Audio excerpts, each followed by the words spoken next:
Hey guys, Bix Weir, roadtoruta.com, coming to you from the car. I want to talk briefly about the coming change. The end of the old system and the beginning of a new system. I have thought about this for 15 years since I discovered the Road to Ruta documents at the Fed. Well, 13 years. And I have racked my brain about what's the best solution. You know, the Road to Ruta documents talk about reallocating money after the old system is done. It assumes a couple things. It assumes that everything is wiped out from the old system, and it assumes that people will be agreeable to however a new system is implemented. Now, Alan Greenspan's idea from the 70s was to reallocate new forms of gold-backed or gold-redeemable bills according to Social Security balances.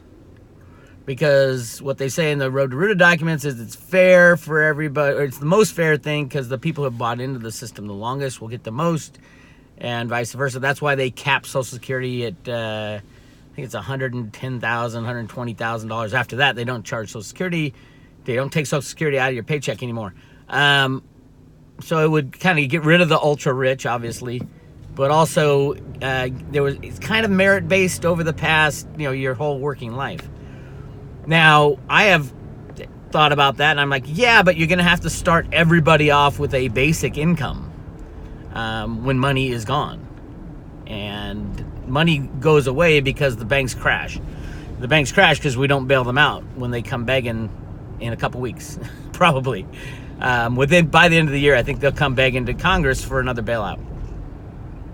So that was the Alan Greenspan plan. Obviously, there's so many problems and issues that one of the big ones I've always thought about was, when the banks go down and you've got the multiple assets, multiple claims on assets like stocks, bonds, all that. And I've been talking about that, about the repo. So you can't add a crypto solution to that because the old system and a new crypto system are incompatible. They're incompatible because cryptos are a truth machine. The old system is a lie machine.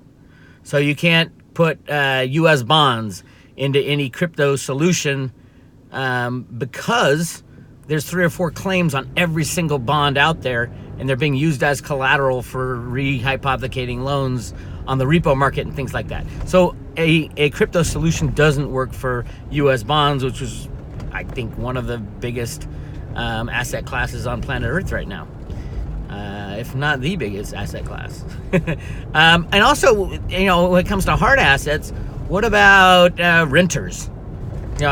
Obviously the loans will go away for housing because the banks should have never had that money in the first place. They created it out of thin air and rehypothecated. They didn't deserve it. They didn't earn the money to lend you to build your house. They created the money to lend you to build their house. They should not have ownership of your house.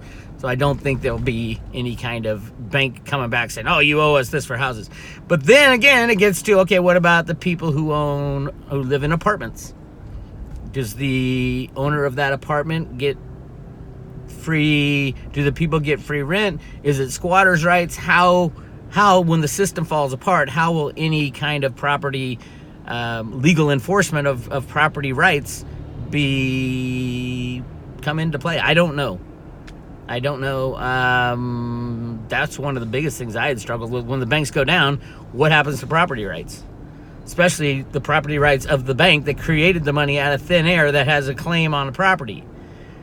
Although the banks will be insolvent, so they're not going to be able to collect on debts and not pay up on assets. So yes, it is extremely complicated, and that's why it's been kicked down the road for so long. And that's why most people are saying they're going to kick the can down the road again, because it's impossible to fix. Unless we think about, the Greenspan plan, destroy everything with derivatives, have the derivative bomb go off, kills all the criminal bankers and all the criminals behind the scenes, takes them out of power, and you have a power void. Money obviously can't be centralized. It'll have to be decentralized, which is, the invention of cryptos is an amazing thing for that. solving that problem. Then I came to, okay, let's say I was president of the United States, and I'm not talking about the world, because I don't think the world will have a solution. It won't be the IMF, it won't be the BIS. Those institutions will be gone instantly. They have no authority. They should have never gotten any authority, and when the banks crash, there'll be so much hatred towards that system, they won't be allowed to rule us anymore. So then, okay, what does it go to? It goes to a national currency. Every country will have to figure out, what they want to do with their money. Will they use a cryptocurrency? Will they use a same type of fiat thing? Will they use their same currency? I mean, if they want long-term viability, obviously they need a sound money. But there will be corrupt countries, corrupt people within those countries, a lot of violence, a lot of overthrowing of the criminals who are in there now who have abused the system. The United States is going through that right now. There is a war going on behind the scenes, the deep state versus the good guys, I call them. And it is, you can even see it now with this whole impeachment thing, which is obviously ridiculous. And right at the time when they were going to expose the deep state with the Trump dossier and all that bullshit that they invented, that is treason. These people should be brought up on treason charges. I think they were going to be. And then that's why Pelosi had to hurry up we got to impeach Trump. On what? On what law did he break? Doesn't matter. We're just going to impeach him. So, yeah, that's where we are, the deep state battles. So it's going to be hard. This transition, the reason it's been kicked down the road since 1913, it was all about the brutal transition of moving from a world with 100 million ounces of gold to billions of ounces of gold available instantly with the gold in the Grand Canyon. That's why they created the Federal Reserve System.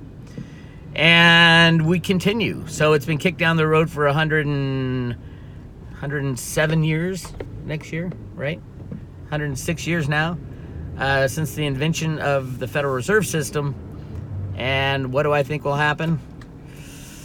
I don't know. I'm hoping for the best, but I'm planning for the worst. How's that? And I think that's what everybody should do. Hope for the best, plan for the worst. But back to if I was president, what would I do? I would start by understanding that the people won't buy into any lies anymore. Absolutely not. So you're going to have to tell the truth about everything.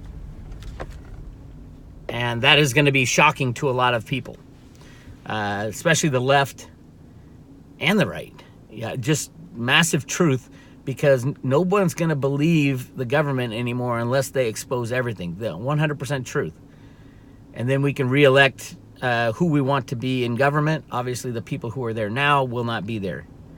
Probably all the three-letter agencies will pretty much be gutted because we don't trust them anymore. So it's massive chaos, absolutely. But if I was president, what would I do? Okay, the banks crash. There is no bailout. We decide, screw this. We'll get rid of all the debt on planet Earth, which is a great idea. And the United States, first thing I would do is bring all our troops home, put them on the border, say, hey, we love everybody, we'll trade with everybody, but no one's allowed in or out of our country. Well, if you want to go out, yeah, good luck. But we don't expect the U.S. military to come save you if you go to a shitty country or you get kidnapped or something else. That's your risk. I think a lot of people will stay home for years, if not decades, within their country to rebuild, and globalization will obviously end for a while. And then after a few years, trade will start up again, and it'll be a hiccup. It'll be like moving back in time for a lot of people. Now, after that, after I bring the troops home, secure the country, make sure everybody's safe, I'm going to have to reallocate money. Probably start with reallocating money. Everybody gets a certain amount of U.S. dollars. Not Federal Reserve notes, but U.S. dollars. Start everybody out with a base amount. Now, remember, the new U.S. dollar is going to have to be limited in supply. The gold idea, I don't know if it'll work. People don't trust, and it's not useful when you're transacting from San Francisco to New York City. The crypto-backed gold-backed cryptos, I don't trust at all. Centralized, you're going to have to trust somebody, and it's a perfect spot for government to confiscate gold. I do think all gold and silver, at least it won't be confiscated throughout the world. I think the mines will be confiscated in the ground. Then again, the U.S. has most of their metals in the ground in national parks and wildlife preserves and stuff like that. It's going to be freaking messy. But I would start with get a new money out there that is sound, maybe even the Satoshi Bitcoin and Bitcoin Cash into the hands of the people. We don't really know what happened to Charlie Lee's Litecoin, but it's part of the plan, I believe. So maybe a crypto-backed U.S. dollar, or not even crypto-backed, maybe no U.S. dollar at all.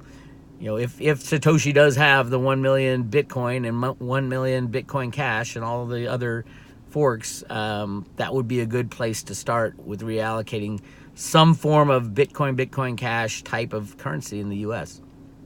for all the people. And remember, these are going to be extremely valuable things that we use as money. Yes, the U.S. can make their own cryptocurrency. I would highly advise myself, since I'll be president, if I do create a new cryptocurrency for the United States to use as our domestic form of money, it would obviously have to be open source, with no control by anybody, kind of like Bitcoin, except a U.S. dollar coin. I don't have a problem with that at all. Obviously, the U.S. needs to control their currency just like any country does.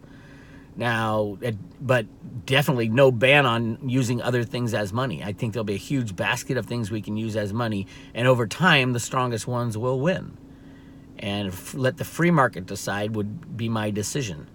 But definitely give people enough money to live and thrive for the first couple of years. That's a good thing.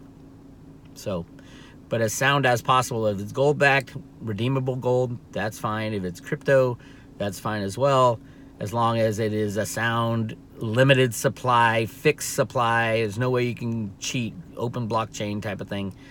That would be the closest thing to a solution I can think of. But in reality, what's going to happen is mass chaos, and ultimately the best form of currency will win. As long as the U.S. government doesn't come in with their guns and say, okay, you have to use this or we're going to shoot you. How about come in and say, hey, everything got screwed up. I'm sorry about that. Here's all the things that have happened in the last 100 years. Our world is completely different than what we told you. But from now on, we're not going to be dishonest anymore. Everything's going to be blockchain. You can use any cryptocurrency you want at any type of store you want. And by the way, here's a U.S. dollar cryptocurrency or gold-backed currency, redeemable at a bank that we own. All the banks will be nationalized.